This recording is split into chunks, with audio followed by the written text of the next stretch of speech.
প্রথম 4 ম্যাচের 4টিতেই হার। একেবারে জিততে ভুলে যাওয়া হায়দ্রাবাদ কিংসম্যান অবশেষে ঘুরে দাঁড়িয়েছে। ইসলামাবাদ ইউনাইটেডকে পর্যুদুস্থ করে টানা 2 জয় তুলে নিয়েছে। সেই সাথে পাকিস্তানি দর্শকরা পেয়েছে ম্যাক্সি শোয়ের ঝলক। এক বুক স্বপ্ন নিয়ে নতুন দল হায়দ্রাবাদ পা রেখেছিল পিএসএল এর ময়দানে। তবে সময় গড়ানোর সাথে সাথে তারা টের পেয়েছে স্বপ্ন আর বাস্তবতার ফারাকটা। প্রথম 4 ম্যাচে একটা জয় তাদের কাছে ছিল অধরা। দলের সাথে যুক্ত হন আসরের সবচেয়ে বড় তারকা গ্লেন ম্যাক্সওয়েল।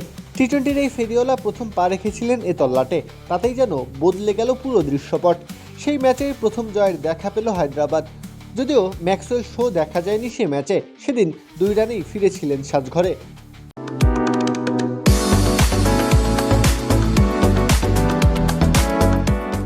এবার অবশ্য সুযোগ এলো। ম্যাক্সওয়েলের ক্যামিও দেখা গেল করাচিতে। এদিন ইসলামাবাদের বেঁধে দেওয়া 154 রানের লক্ষ্য তাড়া করতে নামে হায়দ্রাবাদ। শুরুতেই ম্যাচের লাগাম টেনে নেয় তারা। কাপ্তান মার্নাস লাবুসানের শান্ত মেজাজে একটু একটু করে জয়ের দিকে নিয়ে যেতে থাকেন দলকে। ব্যাট থেকে আসে 61 রানের ইনিংস। 2 অজি পাওয়ার হাউস মিলে বাকি কাজটা সেরে ফেলেন অনায়াসে। 2 ছক্কা আর 1 চারে 9 বলে 21 রানের ক্যামিও আসে ম্যাক্সওয়েলের ব্যাট থেকে। তাতেই 11 বল আর 6 উইকেট হাতে রেখে জয়ের বন্দরে তরি ফেরায় হায়দ্রাবাদ। প্রত্যহ কাব্য, খেলা 71।